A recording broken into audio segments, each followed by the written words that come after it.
പ്രിയപ്പെട്ടവരെ, ഇന്നത്തെ നമ്മുടെ ധ്യാന വിഷയം വിശുദ്ധ മത്തായിയുടെ സുവിശേഷം 15-ാം അധ്യായം 21 മുതൽ 27 വരെയുള്ള സുവിശേഷ ഭാഗമാണ്.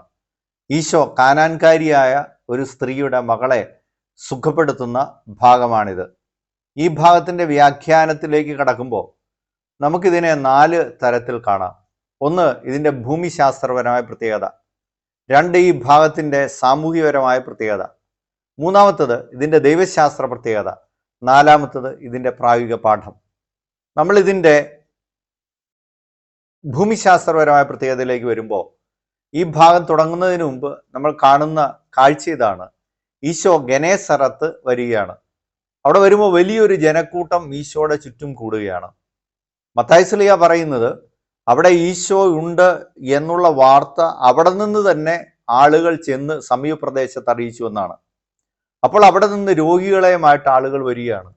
എല്ലാ രോഗികളെയും ഈശോ സുഖപ്പെടുത്തി. ഇങ്ങനെ ഈശോ വലിയ അത്ഭുതങ്ങൾ നടത്തുന്നത് കണ്ടിട്ട് അസൂയ മൂത്ത ഫരിസേയരും നിയമജരും ചുറ്റും കൂടുകയാണ്. എന്തെങ്കിലും ആരോപണം ഈശോയ്ക്കെതിരെ പറയണം. അങ്ങനെ അവർ നോക്കുമ്പോൾ ഇതാ ശിഷ്യന്മാർ കൈ കഴുകാതെ ഭക്ഷണം കഴിക്കുന്നു.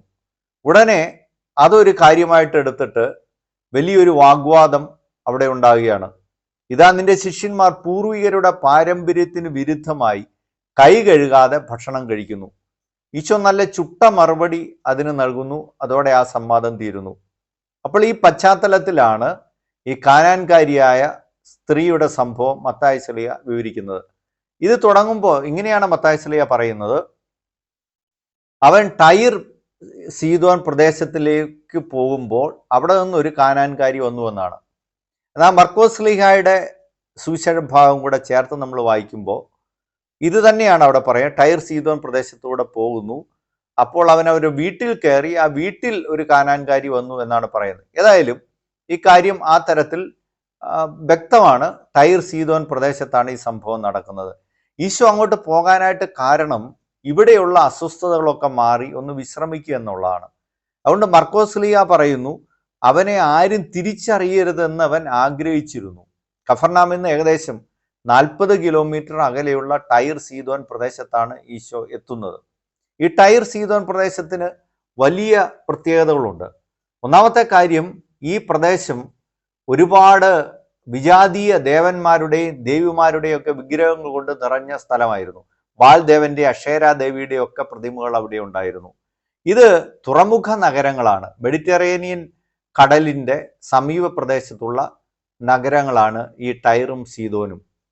ഇവിടെ അലക്സാണ്ടർ ചക്രവർത്തിയുടെ പടയോട്ടമുണ്ടാവുകയും ഗ്രീക്ക് സംസ്കാരത്തിൻ്റെ ഒരു സ്വാധീനം അവിടെ നിലനിൽക്കുകയും ചെയ്തിരുന്നു. കാനാൻകാരായിരുന്നു അവിടുത്തെ വംശജർ, പക്ഷേ ഗ്രീക്ക് സംസ്കാരവും കൂടെ ഇടകലർന്നിരുന്നു. ആ പ്രദേശത്തെ പിന്നീട് ഫിനീഷ്യ എന്ന് വിളിച്ചിരുന്നു. അത് സിറിയയുടെ തീരപ്രദേശമായതുകൊണ്ട് സീറോ ഫിനീഷ്യൻ പ്രദേശം എന്നും പറഞ്ഞു. അതുകൊണ്ടാണ് മർക്കോസ് ശ്ലീഹ പറയുന്നത് മർക്കോസ് സുവിശേഷകൻ പറയുന്നത് സീറോ ഫിനീഷ്യൻ വംശജയായ ഒരു സ്ത്രീ എന്ന് പറയുന്നത്. അപ്പോൾ ഗ്രീക്ക് സ്വാധീനമുള്ള ഒരു കാനാൻകാരി സ്ത്രീയാണ് എന്ന് വ്യക്തമാണ്. അതുകൊണ്ടാണ് പുരാതന കാലത്തെ വിജ്ഞാനത്തിന്റെ കേന്ദ്രമായ ഗ്രീസിന്റെ താർക്കിക സ്വഭാവത്തോടു കൂടി അവള് ഈശോയോട് സംവാദത്തിന് വരുന്നത് നമ്മൾ കാണുന്നത്. പ്രിയപ്പെട്ടവരെ, ഇത്രയുമാണ് നമ്മൾ ഇതിൻ്റെ ഭൂമിശാസ്ത്രപരവും സാമൂഹികവുമായ പശ്ചാത്തലം കാണുന്നത്. എസെക്കിയേൽ പ്രവാചകൻ അതിരൂക്ഷമായ രീതിയിൽ ടൈറിനെയും സീദോനെയും ഒക്കെ വിമർശിക്കുന്നുണ്ട്. നബൂഖദ്നേസർ രാജാവ് ഈ നഗരങ്ങൾ കീഴടക്കുമെന്ന് പറയുന്നുണ്ട്. കാരണം ജെറുസലേമിന്റെ പതനം ടൈറും സീദോനും ആഗ്രഹിച്ചിരുന്നു. അഹങ്കാരത്തിന്റെ നഗരങ്ങളാണ് ഇവ എന്നുള്ള രീതിയിലൊക്കെയാണ്.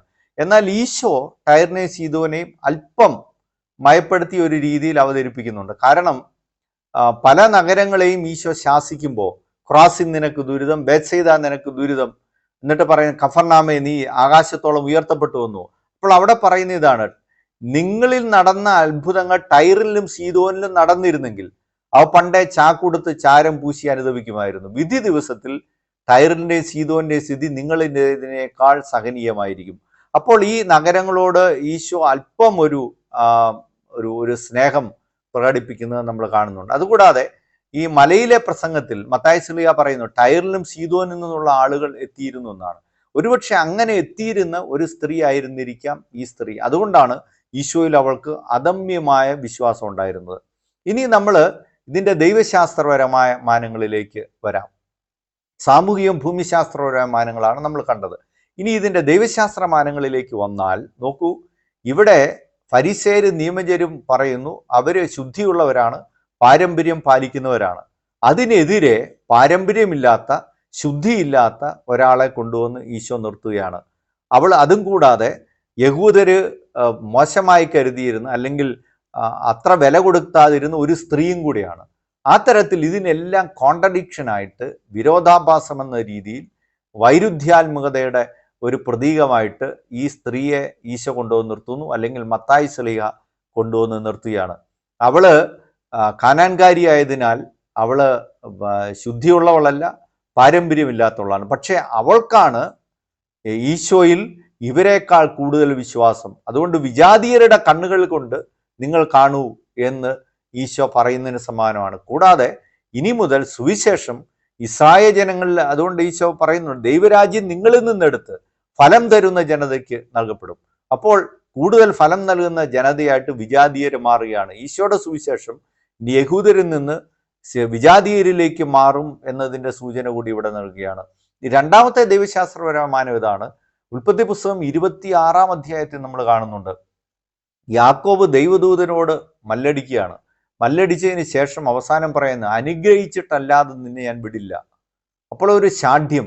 അവസാനം എന്താ, അവിടെ വെച്ചാണ് യാക്കോബിൻ്റെ പേര് മാറ്റി ഇസ്രായേൽ എന്ന് വിളിക്കപ്പെടുന്നത്. എന്ന് പറഞ്ഞ ദൈവവുമായി മല്ലിട്ട് അനുഗ്രഹം പ്രാപിച്ചയാൾ. അതുപോലെ നിൽക്കുന്നു ഈ കാനാൻകാരിയായ സ്ത്രീ. പുതിയ ഇസ്രായേലാണിത്. പുതിയ ഇസ്രായേൽ ക്രിസ്ത്യാനിറ്റി. അവൾ വിജാതീയരുടെ ഇടയിലാണ് കൂടുതലായിട്ട് ക്രിസ്ത്യാനിറ്റി ഫലം ചൂടിയത്. അപ്പോൾ ഇതാ അതിൻ്റെ ആദ്യ പ്രതീകമായിട്ട് ദൈവവുമായിട്ട് മല്ലിട്ട് അനുഗ്രഹം പ്രാപിച്ചവളായിട്ട് ഈ കാനാൻകാരി നിൽക്കുന്നു. പുതിയ ഇസ്രായേൽ ഇവിടെ മുതൽ ആവിർഭവിക്കുകയാണ്. ഇതെല്ലാമാണ് ഇതിൻ്റെ ദൈവശാസ്ത്രപരമാനങ്ങൾ. ഇനി നമ്മൾ ഇതിൻ്റെ പ്രായോഗികമായ പാഠങ്ങളിലേക്ക് വന്നാൽ 3 പ്രാവശ്യം ഈശോ നിരാകരിക്കുന്നുണ്ട്. അപ്പോൾ ഏതൊരാളും തകർന്നു പോകുന്ന രീതിയിലേക്ക് ഈ സ്ത്രീയെ ഈശോ എത്തിക്കുന്നുണ്ട്. അവിടെ ആദ്യം കാണുന്നത് ഇതാണ്, അവൾ നിലവിളിച്ചു വരുന്നു, ഈശോ ഗൗനിക്കുന്നതേ ഇല്ല. രണ്ടാമത് ശിഷ്യന്മാർ പറയുന്നു, അവൾ നിലവിളിച്ചു വരുന്നല്ലോ, അവളെ പറഞ്ഞയച്ചാലോ എന്ന് പറയുമ്പോൾ ഈശോ പറയുന്നു, ഇസ്രായേൽ ജനത്തിലെ നഷ്ടപ്പെട്ട ആടുകളുടെ അടുത്തേക്ക് മാത്രമാണ് ഞാൻ അയക്കപ്പെട്ടത്. ഈശോ വീണ്ടും നിരാകരിക്കുകയാണ്. അപ്പോൾ അവൾ കൂടുതലായിട്ട് കരഞ്ഞ്, കർത്താവെ എന്നെ സഹായിക്കണമേ എന്ന് പറയുന്നു. അപ്പോൾ പറയുന്നു, മക്കളുടെ അപ്പമെടുത്ത് നായ്ക്കൾക്ക് എറിഞ്ഞു കൊടുക്കുന്നത് ഉചിതമല്ല.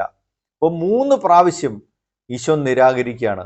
പക്ഷേ എങ്കിലും അവൾ വിടാതെ ഉടുമ്പിനെ പോലെ പറിച്ചെറിഞ്ഞാലും വിട്ടുപോകാത്ത രീതിയിൽ ഈശോയിൽ അള്ളിപ്പിടിക്കുകയാണ്. കാരണം ഇവൾക്കറിയാം, ഈ ഭൂമിയിൽ തൻ്റെ മകളെ സുഖപ്പെടുത്താൻ പറ്റുന്ന ഏക വ്യക്തി ഈശോയാണെന്ന് ആ പൂർണ്ണ ബോധ്യത്തിൽ അവൾ നിൽക്കുകയാണ്. പ്രിയപ്പെട്ടവരുടെ, നായ എന്നുള്ള ഒരു പ്രയോഗം നമ്മൾ നടത്തുമ്പോൾ, ഇത് കാണുമ്പോൾ, അത് തീർത്തും മോശമായ ഒരു പദമല്ല, പന്നികൾ എന്ന രീതിയിലുള്ള ഒരു പദമല്ല. കാരണം പുറപ്പാടിൻ്റെ പുസ്തകത്തിൽ നമ്മൾ കാണുന്നുണ്ട്, നായ്ക്കൾ ഇസ്രായേൽ ജനത്തിൻ്റെ കൂട്ടത്തിൽ ശബ്ദമുണ്ടാക്കാതെ പോയതിനെ പ്രകീർത്തിക്കുന്നതായിട്ട് നമ്മൾ കാണുന്നത്. അതുകൂടാതെ ഈശോയുടെ ഉപമയിൽ, ധനവാന്റെയും ലാസറിന്റെ ഉപമയിൽ നായ ഒരു കഥാപാത്രമായിട്ടും വരുന്നുണ്ട്.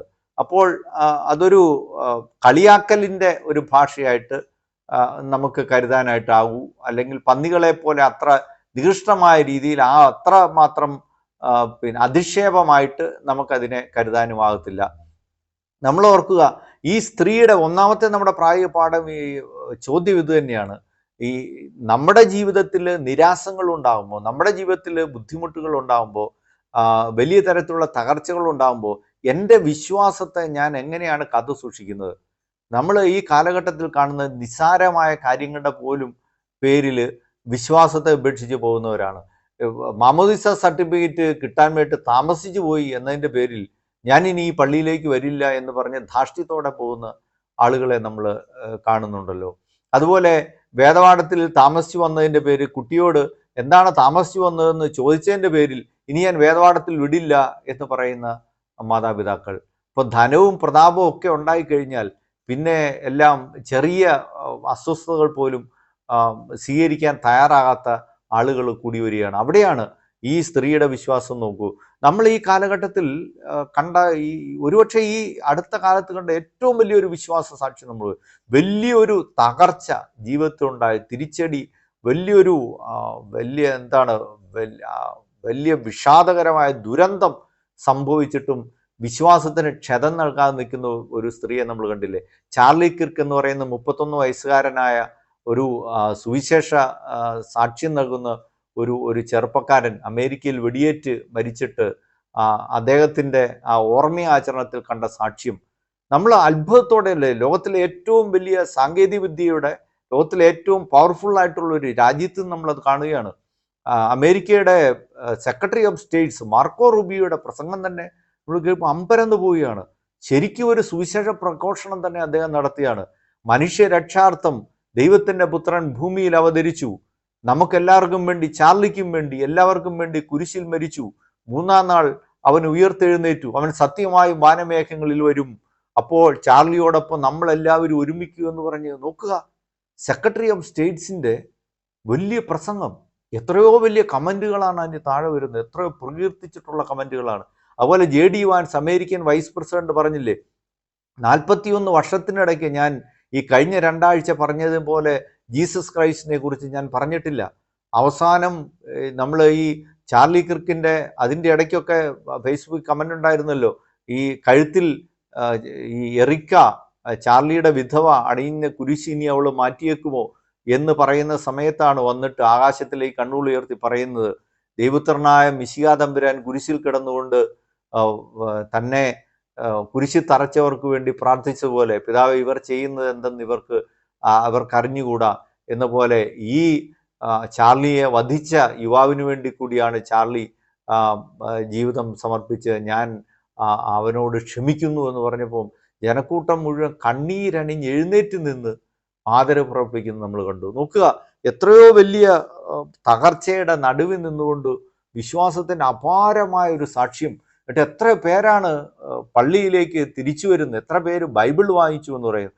റോബർട്ട് കെന്നഡി ജൂനിയറിൻ്റെ മകള്, അദ്ദേഹം പറയുന്ന പ്രസംഗത്തിൽ പറഞ്ഞു കേട്ടില്ലേ, മകള് ലണ്ടനിലേക്ക് പോകുന്ന സമയത്ത് ഞാൻ അത്ഭുതപ്പെട്ട് നോക്കി, അവള് ബൈബിള് അവളുടെ ബാഗിൽ വെക്കുന്നത് ഞാൻ കണ്ടു എന്ന് പറയുന്നത്. അപ്പോൾ പ്രിയപ്പെട്ടവരെ, തകർച്ചയുടെയും ഇതിൻ്റെയൊക്കെ നടുവിൽ വിശ്വാസത്തെ കൈ വെടിയാതെ ശക്തമായിട്ട് ഈശോയ്ക്ക് വേണ്ടി Jesus is my Xavier, Jesus is king എന്ന് പറയുന്ന ആ ഒരു മനോഭാവം നമുക്കുണ്ടോ എന്നുള്ളതാണ് പ്രധാനപ്പെട്ട കാര്യം. രണ്ടാമത്, ഇതിൻ്റെ അകത്ത് നമ്മൾ ഓർക്കുക, നമ്മൾ ദുശാഠ്യങ്ങളുടെ ആളുകളാണോ?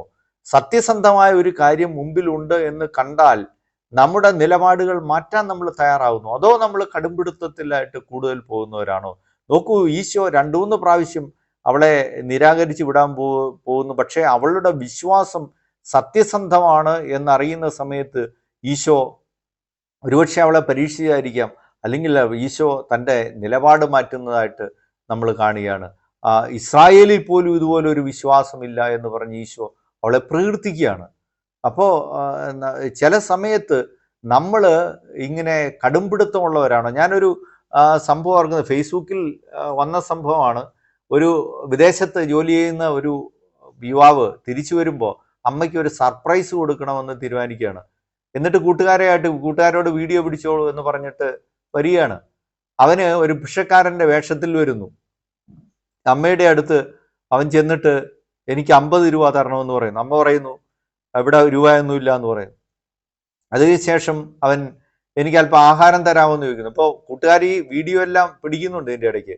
അപ്പോഴും അമ്മ ഇവിടെ ആഹാരമൊന്നുമില്ല എന്ന് പറയുന്നു. അപ്പോൾ അവൻ്റെ സ്വരം ഇടറുന്നുണ്ട്, അവനാകെ തകരുകയാണ്. കാരണം ഇത് കൂട്ടുകാർ പിടിക്കുന്നുണ്ട് എന്നറിയാം. അമ്മ ഇത്ര കഠിന മനോഭാവമുള്ള ആളാണെന്നുള്ളത് അവന് വിചാരിക്കുന്നുമില്ല. അവസാനം എനിക്ക് ഒരു പാത്രം കഞ്ഞിവെള്ളം തരാമോ എന്ന് ചോദിക്കുമ്പോഴും അമ്മ ഇവിടെ കഞ്ഞിവെള്ളം ഇല്ല എന്ന് പറയും. അവൻ തകർന്നു പോവാണ്. പിന്നെ അവൻ പൊട്ടിക്കരഞ്ഞ് അമ്മ ഇത് അമ്മയുടെ മകനാണ് അമ്മേ എന്ന് പറയുന്നുണ്ട്. അപ്പോൾ അതിന് താഴെ വന്ന് കമൻറ്റുകൾ ഇടുന്നവരും കണ്ടു, ഈ ഇങ്ങനെയുള്ള സ്ത്രീയൊക്കെയാണോ അമ്മ എന്ന് എങ്ങനെ വിളിക്കാമെന്നൊക്കെ പറയുന്നുണ്ട്. അപ്പോൾ നമ്മുടെ മനോഭാവങ്ങൾ, നമ്മൾ സത്യസന്ധമായ കാര്യങ്ങൾ മുമ്പിൽ കണ്ടാൽ അതിനെ പ്രകീർത്തിക്കാൻ നമുക്ക് സാധിക്കുമോ എന്നുള്ളൊരു ചോദ്യം. മൂന്നാമത്തെ ഒരു ചോദ്യം ഇതാണ് പ്രിയപ്പെട്ടവരെ, ഈ അമ്മയുടെ മനോഭാവം, മകളെക്കുറിച്ച് വ്യാകുലപ്പെടുന്നത്, നമ്മുടെ പെൺകുട്ടികളെ കുറിച്ച് വ്യാകുലപ്പെടുന്നവരാണോ നമ്മൾ? ഒരു വേദപാഠ അധ്യാപകൻ പര്യാകുലനാവുന്നു. കാരണം വേദപാഠം കഴിഞ്ഞിട്ട് ഒരു പെൺകുട്ടി പോകേണ്ട വീടിൻ്റെ ആ വഴിയിലല്ല, വേറൊരു വഴിയിൽ വന്നിട്ട് ഇങ്ങനെ കാത്തു നിൽക്കുന്നതായിട്ട് കാണുന്നു. വളരെയധികം അദ്ദേഹം അസ്വസ്ഥപ്പെടുകയും അദ്ദേഹം മറ്റുള്ളവരോട് ഈ കാര്യങ്ങൾ പറയുകയും ചെയ്യാണ്. അപ്പോൾ അങ്ങനെ നമ്മൾ ഈ ശാസ്ത്ര സാഹിത്യ പരിഷത്തിൻ്റെ ഒരു സർവേ ഈ കഴിഞ്ഞിടയ്ക്ക് നടന്നത് നമ്മൾ കാണുന്നുണ്ട്. അപ്പോൾ ആ സർവേയിൽ പറയാണ്, കേരളത്തിൽ ഇപ്പോൾ വിവാഹം കഴിക്കാതെ നിൽക്കാൻ താല്പര്യപ്പെടുന്ന പെൺകുട്ടികളുടെ എണ്ണം കൂടിയാണ്. 21% വരുന്ന പെൺകുട്ടികൾ പറഞ്ഞത്ര വിവാഹം അവരുടെ പ്രൈമറി ഗോളല്ല. നേരത്തെ 6-7 വർഷത്തിന് മുമ്പ് വെറും 7% അത് പറഞ്ഞിരുന്നത്. അപ്പോൾ ആ തരത്തിലെല്ലാം ഒരു സ്ഥലത്ത് നമ്മൾ കണ്ടില്ലേ, ഡ്രഗിൻ്റെ അകത്ത് മയക്കുമരുന്ന് കേസിൽ പെട്ടിട്ട് അറസ്റ്റ് ചെയ്യപ്പെട്ട ഒരു പെൺകുട്ടി സ്റ്റേഷനിൽ കിടന്ന് വാവിട്ട് നിലവിളിക്കുകയാണ്. അവസാനം അവരുടെ വീട്ടിൽ ചെല്ലുമ്പോൾ നിറച്ച് ട്രോഫികളാണ്, ഫുൾ A+ കിട്ടിയ പെൺകുട്ടിയാണ്.